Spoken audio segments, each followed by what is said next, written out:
Hello everyone, this is Jack Asamon. Today we will continue on the second half of the machining process. Specifically, we will talk about milling process, electrode discharge machining, and grinding process. So let's get into it. Milling process is a multi-tooth cutting operation where we can create complex three-dimensional profiles. Let us start with the most basic milling process, which is called face milling process. Face milling process is designed to create a new machine surface on the workpiece, which could be an entire surface of the workpiece or it could be just a step. The idea of doing that is done by having many inserts mounted to the tool holder, and the tool holder is mounted to the spindle. The spindle rotates while the workpiece moves against the tool. Depending on the direction of the tool rotation, we can see that the tool cutting speed, if you see the cutter moving in the clockwise direction, while the workpiece is moving into the tool, what we call undeformed chip thickness is shown in the shaded area. This is the amount of material expected to be removed in one pass from the insert. We can see that now the cutting insert's velocity is moving in the same direction as the workpiece. This is called climb milling. On the other hand, if the cutter moves counterclockwise in this figure, the tool is actually moving against the cutting tool, or the inserts move against the workpiece velocity. So in this case, even though we may have a shaded area very similar, but uniform chip thickness go from almost zero here all the way up to the large amount here. So we expect up milling to require more cutting force than climb milling.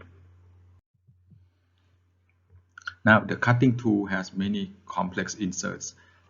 We already know that the inserts have small nose radius, and with the feed rate that we use, it can create feed marks on the workpiece. This may be something that we don't want. We may want, in some application, we may want a flat surface. To do that, we can adjust the inserts for a few things. For example, the insert can have a corner flat corner, or it could have longer flat corner, which is called wiper, in order to create flatter surface on the workpiece. The figure below, I would like to show that there are quite a few geometry that are very important for the cutting inserts. So we already talked about axial rake angle and radial rake angle. These are the two angles that creating the plowing action into the workpiece. And we also have relief angle on several fronts in order to make sure that the cutting surface is not damaged by the remaining cutting chip on the workpiece. The other important tool geometry is the lead angle. When lead angle is zero, undeformed chip thickness is very similar to the feed rate per tooth. Remember in our previous slide, when the tool rotates clockwise, so the undeformed chip thickness is almost zero here and increase to some large number, and then it drops back down to zero again on the other side of the tool. This undeformed chip thickness is non-constant as the tool move across the workpiece. With zero lead angle, this undeformed chip thickness is maximum at the feed rate per tooth. This amount of material represents how much cutting force are required for the machining. Now, when the lead angle increases, the undeformed chip thick, even though we continue to use the same feed rate, but we can see that with the positive lead angle, the undeformed chip thickness is less than the feed rate in this case. So by having the lead angle increases, the amount of machining force required is less. Another area that we engineers tend to do is when the face milling process is intended to remove or create a new surface on the workpiece, we do not want to remove completely with the entire surface, because the face milling would undergo a large amount of force across the diameter, its entire diameter. So what we want to do is we want to reduce some cutting force by having the width of the cut, W, less than the tool diameter. The ideal ratio is about 3 to 2. but that's not really that important. Milling machines can be structured in many ways. It depends on the direction of the cutting. So for example, we could have the horizontal milling machine and vertical milling machine looking in a very similar structure, but only depends on how we want the tool to rotate. Another type that is very popular is the bed type, where it is designed to machine large, big workpiece. Milling parameters are very similar to turning and drilling process. We have feed rate per minute and we have feed rate per tooth. We have MRR, which can be calculated by the width of cut multiplied by the depth and by the feed rate per minute. And we can calculate the torque and power in a similar fashion as in a turning process. The feed rate per tooth, little bit represented by little f, is done by dividing the feed rate with the number of RPM multiplied by the number of teeth. Even though we show like this, but big N and little n must be multiplied first before we put this into the equation. So let us look at some example calculation for better clarity. So let's say the cutter diameter is 150 millimeter diameter, and we want to provide a width of cut around 60 millimeter. The workpiece length is around 500 millimeter. The depth of cut is 3 millimeter. The feed rate is 0.6 meter per minute. The tool rotation is only 100 RPM. Let's say we have 10 inserts on the tool holder. The workpiece is aluminum alloy with a specific cutting energy 1.1 watt-second per cubic millimeter. So we want to calculate MRR, the cutting time required, and feed rate per tooth and power required also. So to do that, basically for MRR, we can calculate by the width of cut multiplied by the depth of cut and the workpiece feed rate per minute. So this is done easily.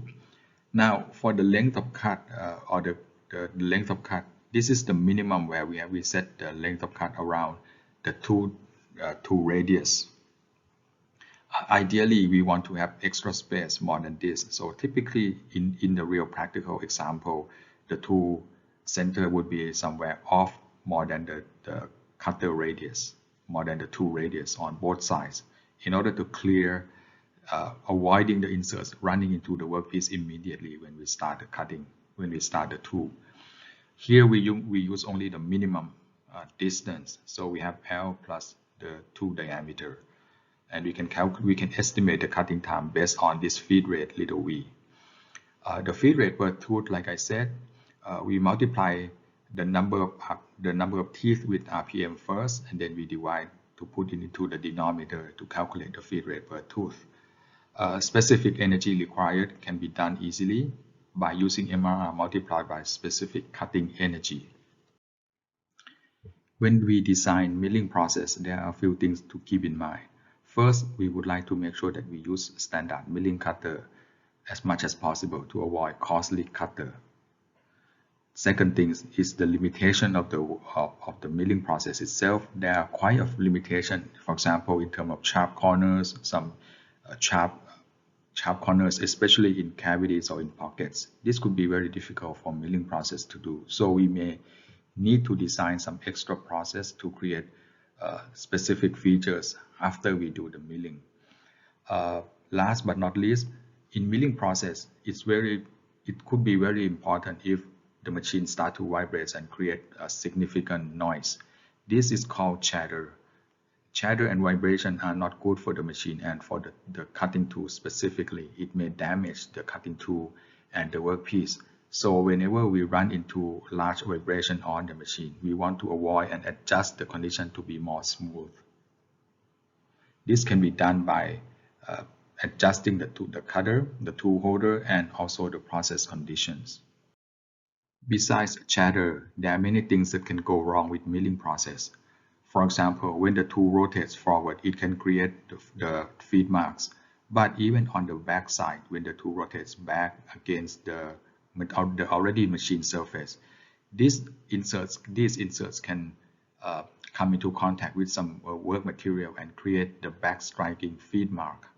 So we would see this feed mark visible on the workpiece if back striking occurs. Other important thing about milling process are the surface defects. So when the cutting inserts leaves the workpiece edge may have some burrs on it, or in some cases it could have some breakout on the edges. So the edge of the workpiece must be finished, must require another machining process to finish the edge if we need to do that. So here are some of the summary of the what can go wrong with the tool. Can break, the tool can wear excessively, we can have poor surface finish, the tolerance may not be as what we expected, the workpiece could have some poor surface and some back striking, some shadow marks, burr formation, and some edge breakout. Another version of milling process is called end milling. End milling is basically designed to create a complex geometry on the workpiece. The end mill is usually a straight taper shank, just like this, with helical edges. On the end face could be flat. In some end mill, the end face could be hemispherical ends. By having a complex end faces, we can create complex three-dimensional surface on the workpiece. And with that, we can also use that end face to drill the workpiece.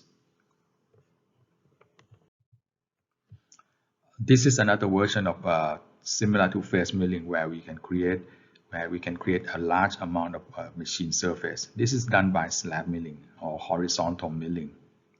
The cutter is rotating in the axis of rotation is in the horizontal. Again, with the slab milling, we could either have the up milling and down milling. In down milling, it's basically climb milling. So in this particular case, there's something to note. When the cutter rotates, for example, in this figure, the cutter rotates counterclockwise against the workpiece moving forward. So we can see that the cutter speed and the workpiece speed are going against each other. So this requires large amount of force, but also we can see that by having this kind of cutter rotating counterclockwise, it tends to lift the workpiece up from the clamp, so from the fixture. So this one we have to clamp the work fixture very well and making sure that the workpiece is somehow restricted from being moved forward, moving upward. So on the other side, if you have the climb milling where the cutter rotates clockwise and the cutter velocity is going in the same direction as the workpiece, this is done by climb milling or down milling. The workpiece is being pushed downward, not upward in this case, and we can expect that we will use smaller amount of cutting force in this case. There are other special form of milling cutters. These are just example of them, but I think the most popular one is slitting, where we use the cutter to cut sheet metal into half. This is another form cutter designed to create a spur gear. So it cut the gear blank one by one to create the gear teeth. There are many other manufacturing processes that are really similar to milling process where we have multiple tooth engaged into the workpiece. So here in sawing process, the tool engages multiple cutting edges into the workpiece. The tool is moving up and down rather than rotating, and the workpiece is being fed against the tool. The saw itself is very sharp generally because and it's made with carbide inserts. The tool sharpness is again represented by the rake angle, and we can have the tooth spacing designed in such a way that to make it effective in terms of cutting. The face of the tool can have a complex part shape also. The tool can have just straight edges. It could have patterns on the saw in order to achieve certain feature in terms of machining. Another process extending from sawing process is called broaching. Broaching is used to machine internal or external surfaces with successively deeper cuts. So basically the first cutting edges may remove small amount, and then the second cutting edge can extend deeper into the workpiece, and the third edges extending even deeper, and the fourth one is even deeper. So by having this kind of machining, we remove only small amount each cutting teeth, remove only small amount of material, and provide good surface finish and dimensional accuracy. The broach itself, just like the saw, can be designed in such a way that it can provide a chip breaker.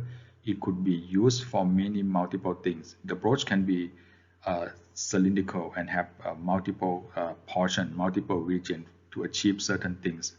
These are designed in such a way that to minimize the tool changeover.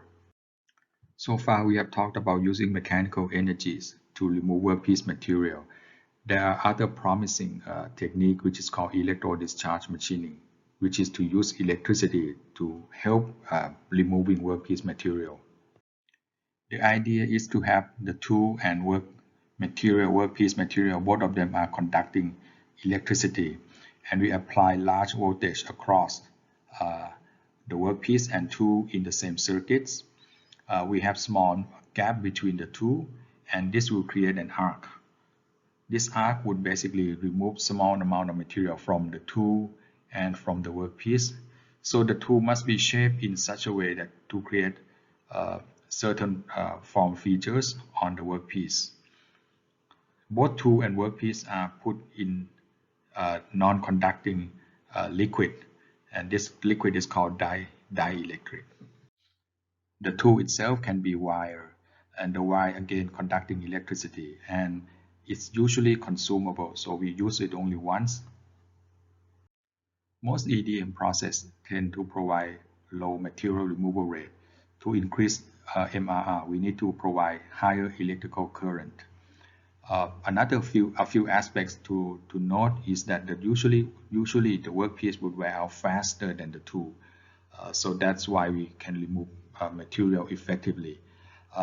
Dielectric must also be continuously supplied and refiltered in order to make sure that it will act as insulator, and it will flush debris from the gap and cool the workpiece effectively. Now let us move on to the last topic of this lecture, which is abrasive machining or grinding. Abrasive machining is best used to achieve good surface finish and dimensional accuracy on the workpiece. Our machining tool now is grinding wheel, and we can put the grinding wheel against the workpiece in different configuration. These are just some examples. The most popular process for grinding is surface grinding, when we try to create good surface finish for the whole entire workpiece surface. This is done by using the surface grinding, where we move the workpiece linearly against the rotating grinding wheel. In some application, we may want to rotate the grinding wheel against the workpiece while the workpiece is also rotating. This is another variation where the workpiece is cylindrical shape. We can plunge the grinding tool against the workpiece. So the workpiece is rotating and the grinding wheel can move in linear fashion or some complex profile grinding. Grinding can be done on non-cylindrical parts. It can also be adapted to create certain finishing process. For example, we can design the grinding wheel to be in certain form, and it could be in certain threading patterns. We can also perform grinding for internal work surface, both axially and radially.